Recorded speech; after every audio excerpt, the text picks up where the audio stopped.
Savannah, and he would talk about going to the St. Patrick's Day parades over there, and there'd be people from places like the Daughters of Erin and telling them that they were more established than the Irish state, they were there longer, So I suppose what it gave Ireland was soft power, it's because of these connections, and they did it far better than the British.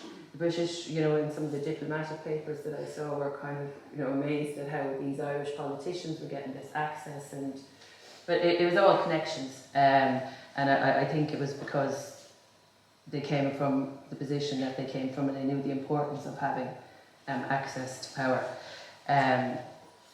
So I suppose then the very first actual visit of a sitting president was President Kennedy, and there was a lot of pushback by his advisors who were kind of saying that he didn't need to spend 4 days in Ireland, and that there were a lot more important countries geopolitically for him to visit, but he insisted on coming here, I think, and that was the very first presidential visit of this century. So I wanted to talk to Pat, because you were 10 years old at that time, and Life magazine came over a few months before I'd say it was around April or May. Right. And they called to my grandmother, which I used to live with my grandmother, and my granduncle Ned Fitz. And I remember him coming, the guy's name was, if you ever want to look him up, was Fitzgerald. He's a famous photographer for Life. And he took me off with him and took lots of photographs. And this is one photograph that appeared in Life with myself and my grandmother and Ned. But my grandmother was not too pleased with it, because you can see her hair is not and her old apron on her, and it was taken below at the fire in Kilballeon. And she wasn't happy at all with what happened, because her appearance wasn't up to standard. But understandable. My grandmother's father and Honey Fitz's mother were brother and sister, so they had a bit of connection. So my grandmother and Honey Fitz would have been first cousins, which would have made her second cousin to John Kennedy. So when he came, they sent out a car to take her in to meet him, but she wouldn't go, because she was still annoyed over this photograph. But Ned went, of course, because Ned was big, but I couldn't go then, when she didn't go. So if you ever look at the tape of, even of Kennedy speaking, he remarks to Ned that he even looked like Honey Fitz. But this is at the race course. This is at the race course, yeah. I remember they took me off to Lough, and we took loads of photographs, and the photographer had a briefcase, I suppose, that time, and it was full of bars of chocolate. So every time he took a photograph of me, I got a bar of chocolate. Which at that time the chocolate would be, the big bars, you'd never afford to buy them. So I ended up with a big load of bars of chocolate. But Ned was no stranger to the magazine, because in 1961, Lough magazine, which had a circulation of 6.5 million in the States, they came in 1961 to him. And this is a famous photograph that appeared on it with Ned and Lough and the old goat. If you can see it there. Yeah. And that was taken below in the bog in Lough, and he's pointing into the old homestead of the Fitzgeralds. And Ned was always knew the connection, but of course he couldn't prove it, because he didn't have what I have there now, the family tree and all that. But he was right, what he said like. So Ned was very pleased with himself when he met John Kennedy, and I was unlucky my grandmother didn't go, because I would have met him as well. Yeah. But that was the connection. My grandmother and Honey Fitz were first cousins. And did you think that some of your relations had gone to America and they might have met Honey Fitz in They probably didn't even know he was mayor of Boston, I'd say. Yeah. Including my grandmother. They would have lost contact, they wouldn't have known the connection at all. And what was but Ned did, I don't know how he knew it, but he did. But my grandmother knew nothing about that, because when they came with all these photographs and all that, that was all you know, they didn't correspond or anything. So it was all new to her. And what was her reaction at finding out that her relation was the President of the United States? You know, she was, it didn't matter a whole lot to her then, it was at her age and all that. But, no, she, I suppose she was a bit proud of it when she found out about it. But she never spoke a whole lot about it. But Ned was very vocal on it. And there is also a tape of the BBC, the Fitzgerald guy, you might have seen it. I've seen that. They interviewed him in Lough. Yeah. And he was well able to speak for himself. Yeah, and they interviewed a lady in the shop in Bruff as well. She was a Duggan, yeah? Yeah, I think so, yeah. She was a relation back then. She was related, I don't know what connection she had. And you ended up afterwards in correspondence with... Yeah, I ended up then with the guy that wrote this. He was a journalist for the New York Times called Wilbur C. Jennings. And he wrote to my grandmother. But of course she wouldn't answer it, so I answered it. And I kept in touch with him. He lived in Bridgeport, Connecticut. And he was light heavyweight champion of the world one time. And he was right, if you could look him up, he was a journalist with and he sent me all the cuttings of the papers with famous people he interviewed and all that down the line. And I also remember my grandmother getting a letter from Dr. Morris, the Archbishop of Cashel and Emly. And he was a kind of a big noise in Ireland that time. He was started all the hurling and football all Ireland. And he wrote to her and he asked her would she mind writing to the Kennedy family on behalf of Holy Cross Abbey. They were renovating it at the time, that maybe they'd like to give a donation. Right. But so my grandmother had no contact. But I still had that letter that he wrote to her on the, you know, stamped from Cashel. The bishop who threw in this letter at the Yeah, Dr. Morris. Okay. That's his name. He'd be well known in the GA circles. And you had a bit of connection then with Ted Kennedy as well over the years. Yeah, he was supposed to come then. Well, Michael Quinlan now would have more of a connection with him. But we were unlucky that he didn't come because he was all geared to come and his wife got sick. And he couldn't, he cancelled it then. What year was that? In the 90s? It was, I'd say, middle 90s. Yeah. And I suppose as records have got digitised and different things, you found out more and more about the relations with Tom. What did you know growing up? Tom is your first cousin with Jean Kennedy Smith and President Right. Kennedy. And, so Rose Fitzgerald Kennedy would be your aunt. Yes. And could you explain the connection then, or what did you know about growing up? Well, I didn't know a lot, to tell you the truth. My dad, Thomas Fitzgerald, was Rose's brother and of course named after Thomas Fitzgerald, who emigrated with his cousin,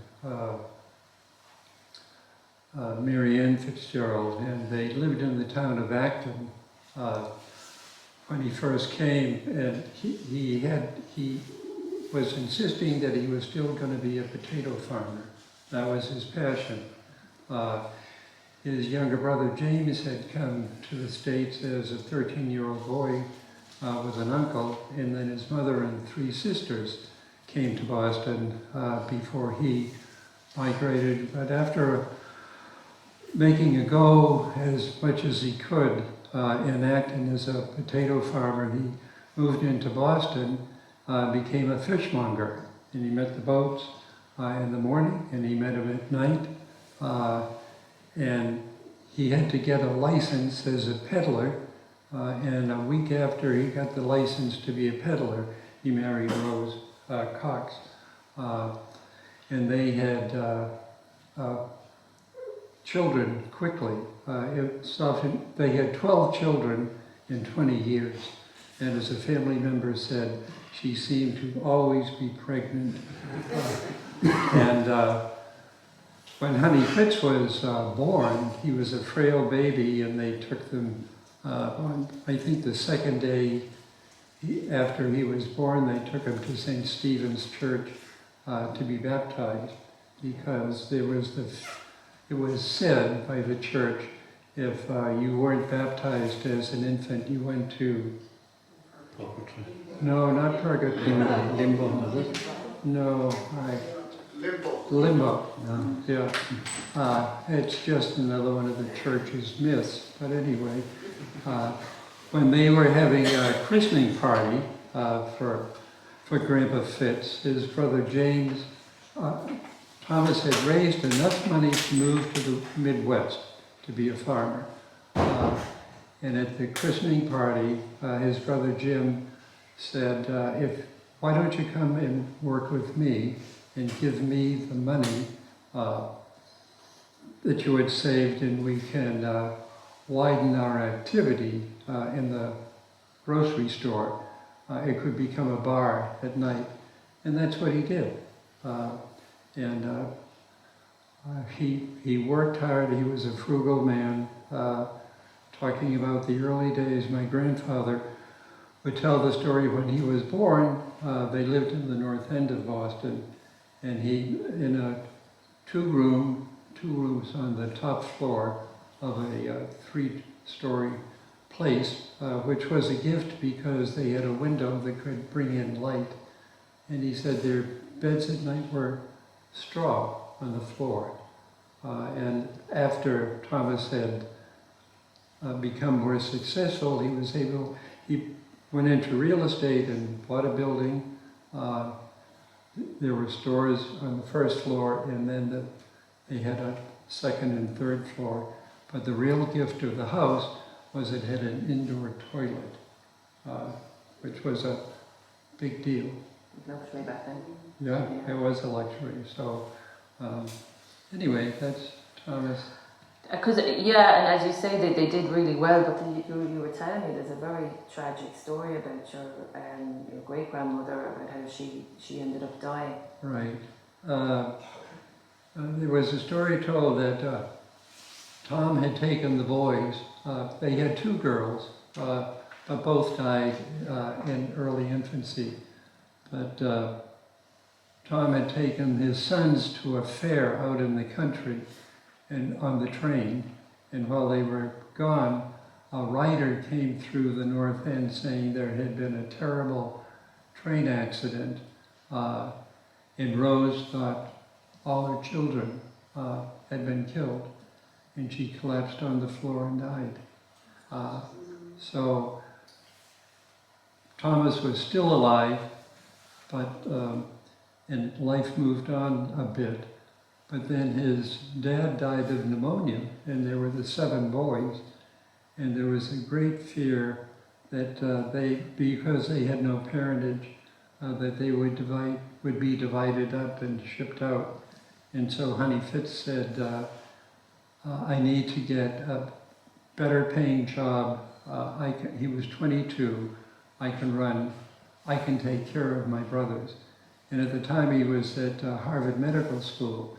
Medical school in those days was not what you think of today. He graduated from high school and went to Harvard Medical School. So I'm not sure I want to be treated by a doctor back then who had a Harvard Medical School credential.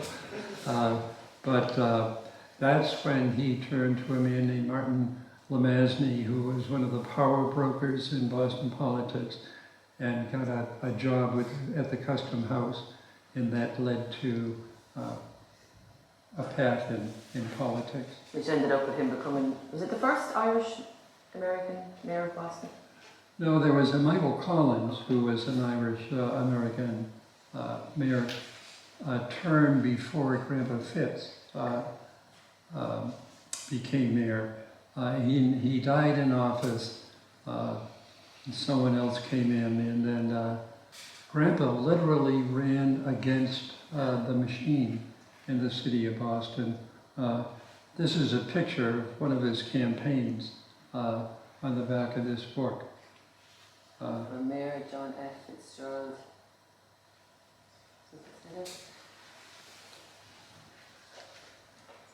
The people, not the bosses. Okay, oh, The people, not the bosses. the people, not the bosses, should rule. Yeah. From from 6 a.m. to 4 p.m. Opal is open from 6 a.m. to 4 p.m. It's amazing with his upbringing and his mother dying like that, and then his father. You just told me the stories about him, but he seemed to have the most amazing zest for life and a real joy to be. Could you tell us some of your stories about going to baseball matches with him and what a larger than life character he was? Well, he was.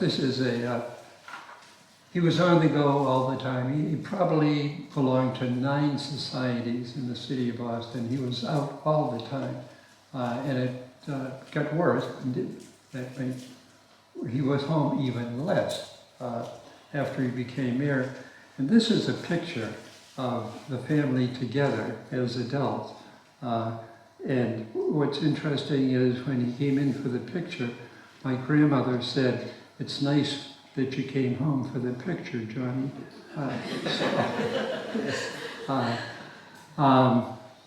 But it was always a treat to go any place with him because everyone knew him. I went to one of the baseball games I went to. He called at the last minute and asked if I'd go, and it was a game that the then Boston Braves baseball team, if they won, they were going to be in the World Series. So I went into Boston, and he was still eating lunch. And I said, "Grandpa, we got to go. The game begins in 5 minutes." And he said, "Sit down." So I did what I was told and sat down. We finally get to the ballpark. We walk up a ramp to go in. He doesn't buy tickets. And I thought, God, we're going to be arrested. So we sit down. There was a reporter from the Boston Globe who was hanging around. And we watch the game, and it's the last of the 9th inning, and the Braves are leading by a run. And Grandpa says, "Let's go." I said, "I beg your pardon. You don't leave a game that you're going to win the pennant." But he wanted to be down in the Braves locker room when they came in so he could congratulate them. So down we went, waited in a training room with a starting pitcher for the Braves that day. Crowd roars, team comes in, and after they're in the locker room, Grandpa's walking around shaking hands with everyone, and there was a Boston newscaster named Jim Britt, and he saw Grandpa and he says, "Well, ladies and gentlemen, this is all radio, no TV. I'm with John F. John F., do you want to say a few words about the Braves winning the pennant?" And Grandpa started talking, and he was talking about his days as mayor and belonging to a group called the Boston Royal Rooters, which was a group actually for the Red Sox. And Jim Brick got a bit impatient, and he pulled the microphone up to his mouth and he said, "Oh, thank you very much, John F." And my grandfather's eyes flashed, and he reached out and grabbed the microphone and said, "God damn it, I'm not through yet." So Grandpa finished saying what he had to say, and out we went, and Grandpa said, Tommy, go get us a cab. He had a deal with a yellow cab company. Well, the ballpark had cleared out. There wasn't a cab in sight, but there was a yellow coupe, business coupe. And Grandpa said, "What's that say?" I said, "It says the yellow cab company." And he says, "Go get it." I said, "Grandpa, it's a business coupe. Go get it." And with that, a cab pulled up, and someone in the cab yelled, "Hey, John F." And Grandpa said, "Oh, hi, how are you?" And so we get in that cab, we go back to where he lived at the Bellevue Hotel, and we got out, and I said to Grandpa, I said, "Who was that?" And he says, "I have no idea." So that was the kind of spontaneity you had with Grandpa. If no matter where you went, somebody knew him, and he loved to sing his Sweet Adeline theme song.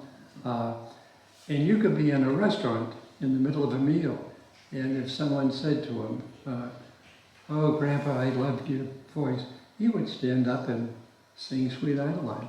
So he took a lot of oxygen out of the air when you were around him. It was said he could speak 200 words a minute, and I believe it. And how much did he see of President Kennedy? I think did he see him being a senator, elected to be a senator? How much did he see of him in the political field?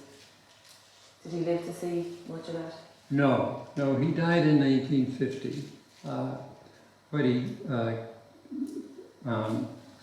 he got to see Jack in 1946 become a congressman in the district that he represented before he became mayor of Boston.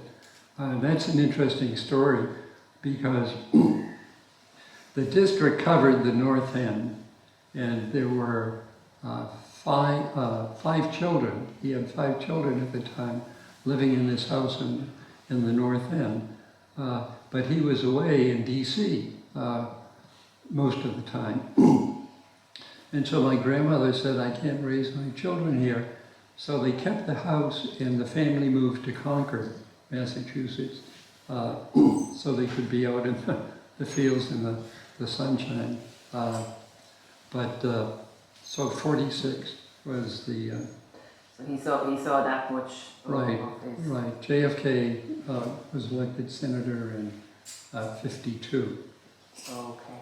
And your own connection then with the Kennedy cousins, Bobby Kennedy and JFK, and you were a good bit younger, obviously. I was. So what was your memories of that? 17 years younger than the president. Well, if there were occasions at where Grandpa lived, there'd be some connections. And then the first time I remember meeting the president, he was in the Chelsea Naval Hospital in Boston recovering from his wartime experience. And then from time to time, my father and I would go down to Hyannisport for a visit, primarily with my Aunt Rose.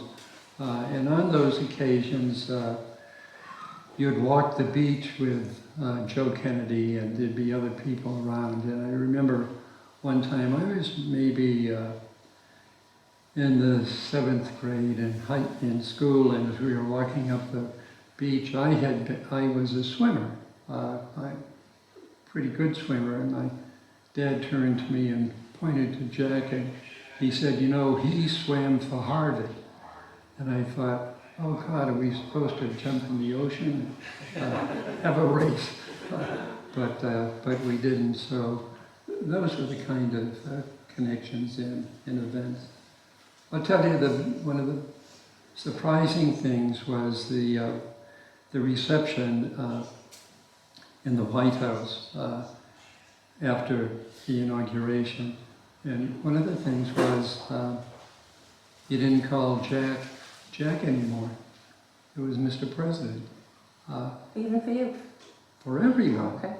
But they had this reception in the White House, and Joe Kennedy invited all family members to be a part of it. And my father and I had stepped out of this room so we could have a smoke in the foyer of the White House when in came the president. He had to stay outside till the parade was over, but he was in a heated box.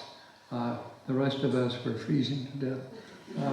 But we came in, and the president saw my dad, and he said, "Hi, Uncle Tom." My dad waved to him, and the president said, "Did you get your Bible back?" And my father said, "Did you swear on it?" And he said, "Didn't you hear me say, so help me God and Uncle Tom?"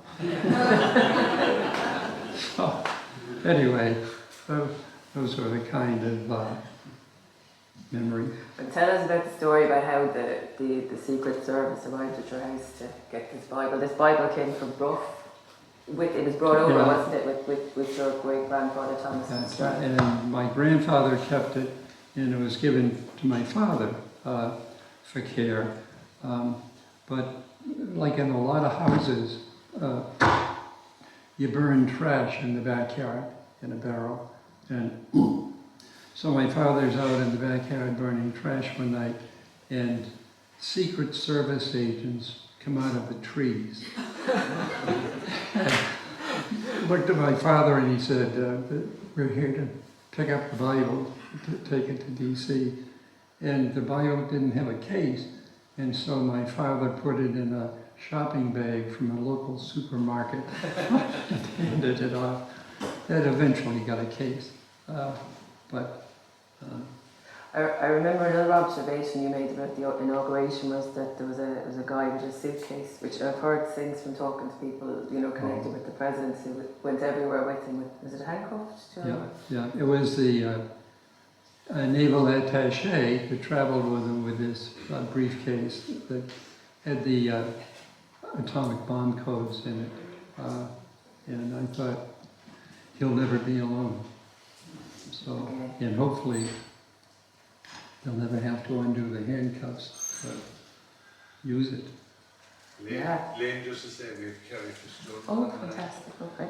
So we'd like to welcome Kerry Kennedy from the United States. Hi there. Now, welcome to Bruff. It's great to be back in Bruff. Listen, can you see me on video, or is it just audio? Oh yes, we can see you now, yeah. Okay, well, I keep disappearing. Okay. There we go. Hi, how are you? Welcome to Bruff. I don't know if you can see, there's the Thomas Fitzgerald Centre, there's pictures of your family all around the place, and we're just here with your cousin Tom Fitzgerald and your other cousin Pat Moloney. We're discussing their memories of the Kennedys. I thought we might open up by asking you about your visit to Bruff last year, and you know what new discoveries you might have made about the Fitzgerald side of the family.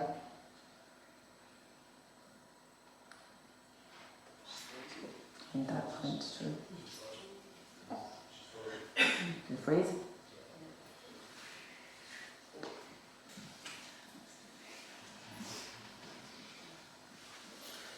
Well, we're not to worry, yeah. Do you know what, the other thing that you said to me was that your Aunt Rose was always very keen on keeping up the Fitzgerald's connection in the family. We'll get back to ours in a minute. But you felt that from talking to her, didn't you, that she wanted The one Fitzgerald after the other.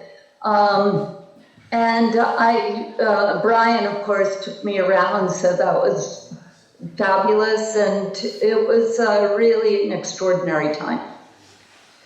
And we were just talking about your Can you hear me? Yeah, we can. You dropped out there just for a minute, but we got you. Hello there. Hello. Can you hear us? There's a delay. Oh yeah, now you're back. Yeah, now you're back. Okay, great. We were just talking about memories of your grandmother, Rose Kennedy, and how important it was for her to keep up the Fitzgerald connection, her side of the family, for that to be quite strong.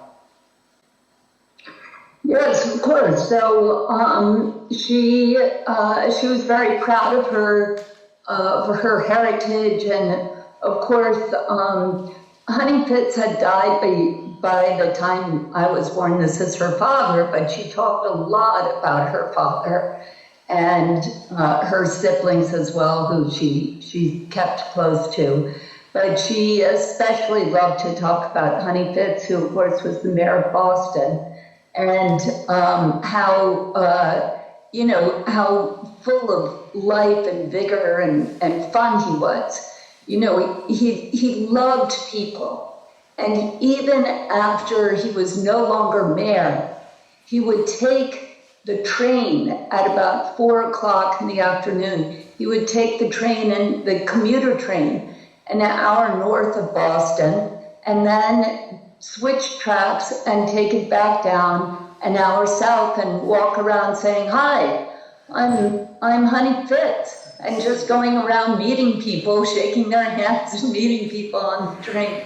So for many politicians, the last thing in the world they want to do is meet their constituents, but he loved it. He was a gregarious character, and I mean, there's so many great stories about him.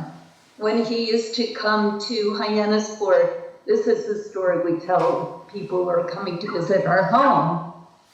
He always would make a big, huge pile of the seaweed, and he would lay, and then he would get naked, and he would lay, sunbathe in the seaweed, because he thought that would make him very vigorous. And so we always say, you know, it costs, if you can go down into Main Street, Hyannis, and a seaweed wrap is $500, but you can do it here for free. Yeah. If you like. Ahead of his time. He was ahead of his time with that. But you know, he was a great mayor of Boston. He was very important for the Irish community, uplifting the Irish community. And he made incredibly important structural changes. For instance, he built the bridge that goes over the Cape Cod Canal onto Cape Cod, which we pass over every time we go onto the mainland and think about him. So he was fun, he was lively, he was energetic. He had a sense of humor about himself. He loved to sing. He ended all of his campaign songs by singing. And he especially loved my grandma, so she was always very close to him. And we were just talking about your aunts, your two aunts, Jean Kennedy Smith and Patricia Lawford, who came here in 1994.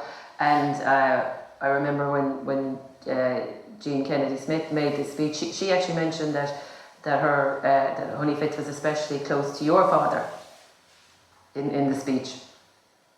Yes, well, he was. My father was kind of a shy kid and kind of scrawny, and I think he was drawn especially to Honey Fitz, who was just so larger than life in so very many ways, and had such a great sense of humor. And so they were quite close, although they had very different temperaments. They were quite close. That's interesting, even from the book, Grandpa's Stories. All the grandchildren seem to have had a special relationship with him. Like you mentioned, Ted Kennedy, when he was in boarding school, used to go up and he seemed to. Someone asked him who was his favourite grandchild, and he said whichever one he was with at the time. So he seemed to have been very special to all of them.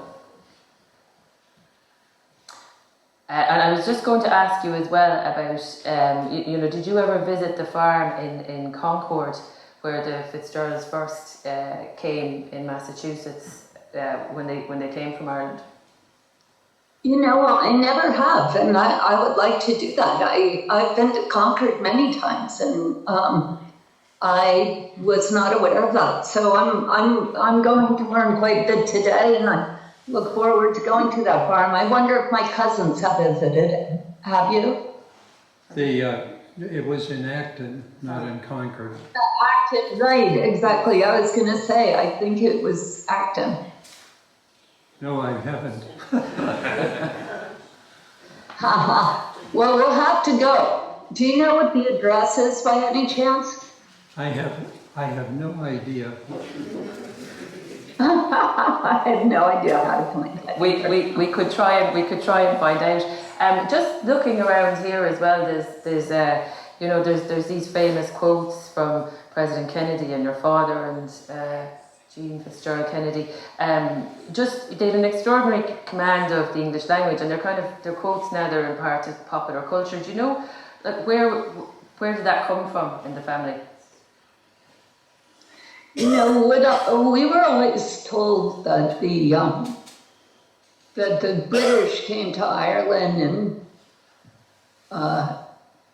and part of their oppression was to try and erase the Irish language and make it illegal for people to speak Gaelic. So the Irish said, okay, we're going to learn your language, and we're going to be able to speak it and write it. and sing it better than you can. And that's just exactly what the Irish did. And so that was always a point of pride for us. My father loved poetry. The Kennedys all loved poetry. He passed that down to our generation. Every Sunday night around the dinner table, each of the 11 children had to recite a different poem. And you couldn't repeat the same poem you had done the Sunday before, unless you were adding a verse, a stanza. So we all learned to love poetry at a young age, and that was a tradition that Grandma and Grandpa Fitzgerald and Kennedy, had started in their house. So I think that was drummed into us. And then we also read a lot. My father and my mother were always reading books, and same with my aunts and uncles. So I think if you read a lot and you appreciate the written word tremendously. But you're right, those speeches are real poetry, and so very, very different than the typical political speech that you hear today. Yeah, they really are. And I know your dad visited Ireland. Was it in the early 60s? And what do you remember hearing about his visit over here? Well, it's very moving, his visit there, because he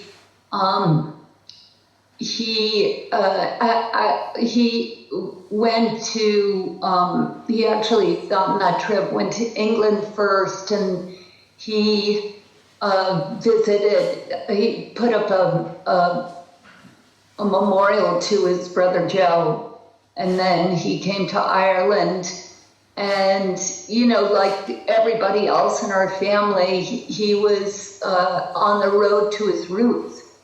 And he just, he fell in love with Ireland. Ireland was all over our house, and the names of our horses were, like Killarney, for instance, was the name of his horse.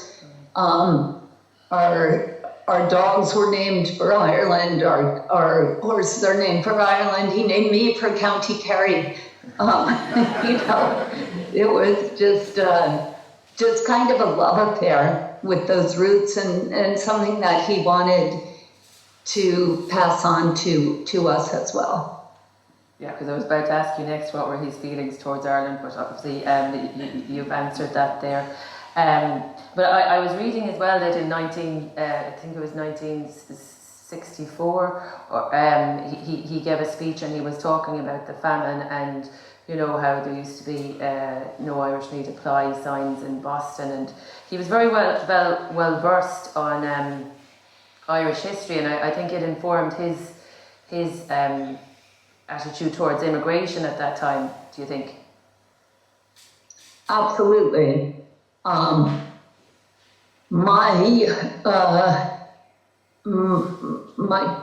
father was very proud of his roots, and he, first of all, when I was a kid, we would go and visit my grandmother lived next door, so we went to mass there every single day, at my grandma's house, and then she would go into her attic, and she had all of these scrapbooks, and she would show us the signs that, the employment signs that said no Irish, NINA, N-I-N-A, no Irish need apply.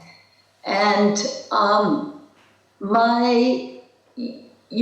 I think my father had this extraordinary sense of empathy, especially to people who were marginalized, people who were left behind in ways. And I think that that was all informed by his Irish roots and the sense of what it means to be an oppressed people. And I think that's part of his view on immigration, which of course he fought very, very hard to change so that more Irish people could come to the United States and people from all over the world. And it informed his understanding of the civil rights movement. Yeah. Because, of course, he saw the parallels between the oppression of blacks in the United States and of Irish by the English. So, and then he took that understanding when he went around the world. So when he went to South Africa in 1966 at the height of apartheid, when most Americans had never even heard of apartheid. But he thought that that was important to go and speak to people and see what was going on and express solidarity with people who were being oppressed. And then when he traveled, around the world, the State Department was always saying, "Oh, we're going to set up meetings for you with the government ministers and with the Chamber of Commerce and one wealthy and powerful person after the next." And he always said, no, I want to go meet with the students. I want to go talk to the local community organizers. I want to hear from the real people who are living under these difficult circumstances. And that, again, I think was informed by his Irish roots. And it's interesting as well, so many millions of Irish went over, and it wasn't obviously the American dream for so many people. And your family had this extraordinary trajectory, like from, initially from living in tenements and then to small business and then to, business and politics. What do you think made your family's story so different? Well, I don't know that it was so different. I mean, obviously, not everybody became president, but really the Kennedy story is very, very typical of America. I mean, it's coming over as, fishmongers and then getting enough money to buy. Actually, a person who really made an extraordinary difference was not the men, but the women. Bridget. Yes. And she was her husband died and she had all these kids and she became, got enough money to buy her house there.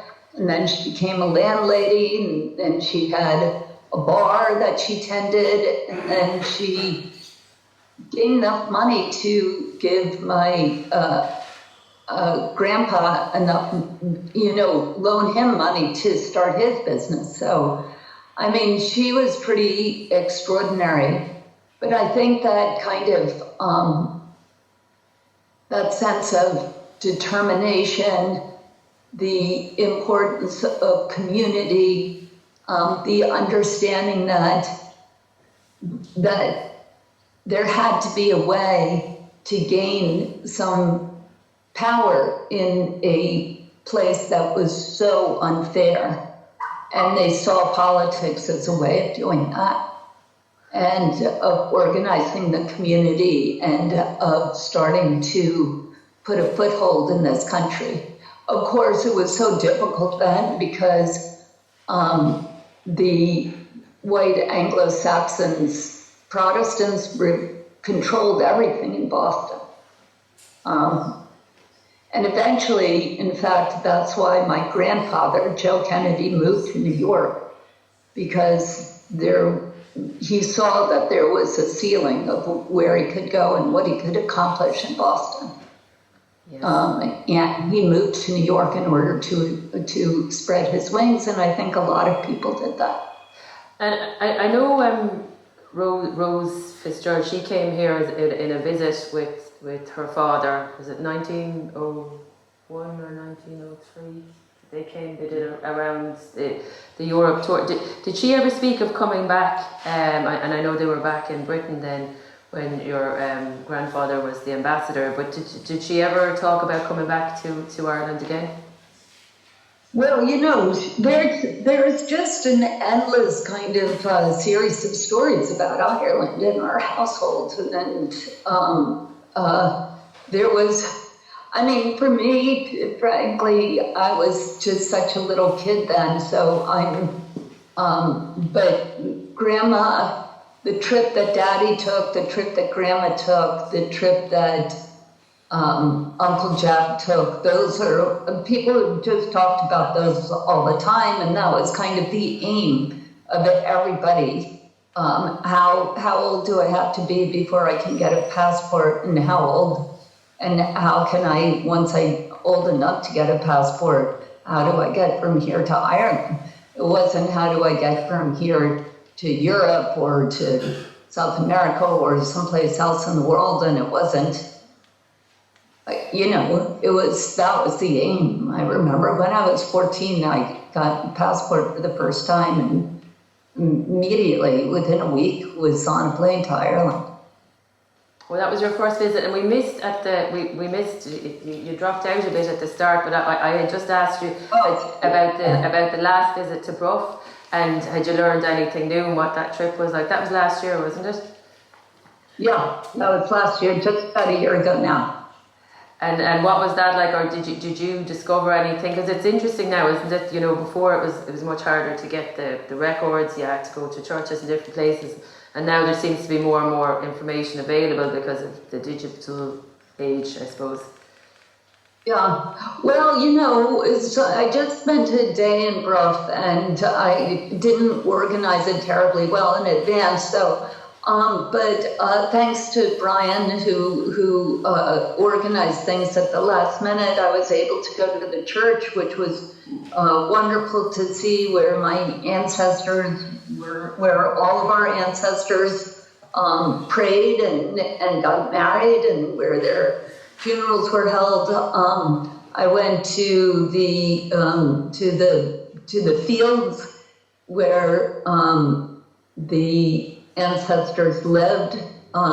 There's little plaques there that say, you know, this is where the house was. And I know that they're kind of trying to dig up an old cottage that was there from hundreds of years ago. And then I was able to go to the graveyard, which is kind of, I mean, it's pretty fascinating. You go down a winding road, and then you walk through a field, and you come to this small graveyard that's surrounded by stone, and in there it's just one Fitzgerald after the other. So it's quite moving to me to see that and to feel connected, and to, you know, just to be touching that same earth that my ancestors lived in and plowed and grew their food from and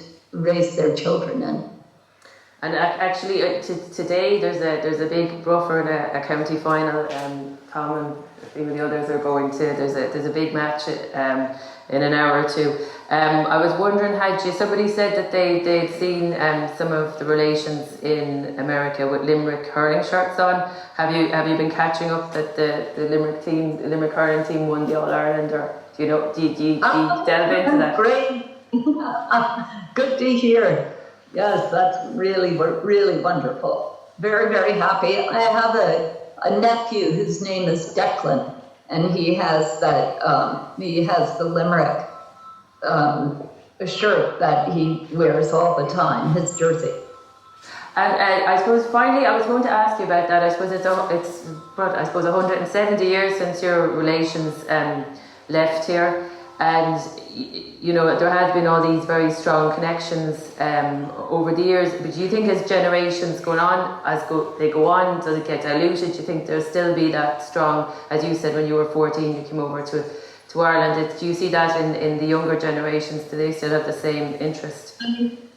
There is a tremendous amount of interest in Ireland, and you know, everybody's names are from Ireland still, and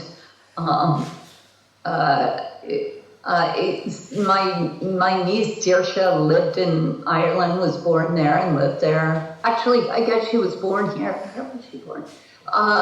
She was born here, but she lived there for many years until she was 6 years old. So I think there's a very, very, very strong sense of Irish rootedness in our generation. I mean, in our children's generation. And yeah, don't worry, I don't think that's going away anytime soon. Or maybe you should worry because there's so many of them, 140 or something. So get ready, we're all coming. And if President Biden comes over next year, would you be along on that visit, or would you be interested in that visit? He's moved to come next year. If he invites me, I can tell you I'll be the first one packing my suitcases. Yeah, I think they say he's nearly, well, besides your uncle, he's the most Irish of the presidents in this, certainly this century, I suppose, with the connections, yeah. So yeah, just is there any other memories you'd like to share? Which we won't take up too much more of your time. Or is there any other memories that stand out for you with your grandmother or your father to do with Ireland? Oh, good question. Sorry. I just first of all really want to say hello to my cousins there. So good to see both of you. Me too. Good to see you. Sorry, Kerry, I think we have one or two questions, if you wouldn't mind, just from the audience here. Sure. My name is Michael Sheehan, Councillor Michael Sheehan, and I'm a former mayor of Limerick City and County. And David would be a neighbour of mine, actually, in Moloney. And you're talking about the hurling match this evening. Well, it's Moloney that's standing in the way of Bruff. So it's amazing that we have a county hurling final, and we are both here from Moloney, and it's Bruff they're playing. But it's just to say, it's a wonderful occasion here today, and I hope this is the start of many more gatherings like this. I came here as Mayor of Limerick City and County a number of years ago, and I've been coming back to all the little functions that take place here. And it's wonderful to see and to hear and to see here practically in the flesh all of you, Kerry, Tom, and of course Pat as well from the local community. But just, I want to move into the modern rather than to the past with this question for you. As you know, we're in the middle of the midterm elections in America, and I, as a politician, I'm following all the movers and shakers as they dip and as they come forward. And I'm looking to find Fitzgerald Kennedy somewhere in the pack in the midterm elections, and I'm just asking, is there anyone we should be looking out for in the next fortnight, coming from the clan, so to speak, both in the short term in America, or is there any Fitzgerald Kennedy that actually is putting their head above the parapet, or will, in the next couple of years in the States? Mm-hmm. Thank you very much on that occasion. Thank you for that question. My cousin Joe, again, Joseph Patrick Kennedy, was a member of Congress, and I think he has a very bright political future in front of him. So I would definitely keep an eye on him. And then there's, like I said, there's 140 of us right now, and I think, as Aunt Jackie said, the first thing all the boys think of is politics, and then they have to figure out, if I'm not going into politics, what am I going to do with my life? The first thing is always politics, and I think that's more and more true for the women as well. But I also think that people have found there's a very strong sense of public service in our family, and people have found that there's a wide range of ways to serve. And, through, I would, if you could broaden your horizon a bit beyond politics, I think you'll find people really making an effort to create a more just and peaceful world in a wide range of ways.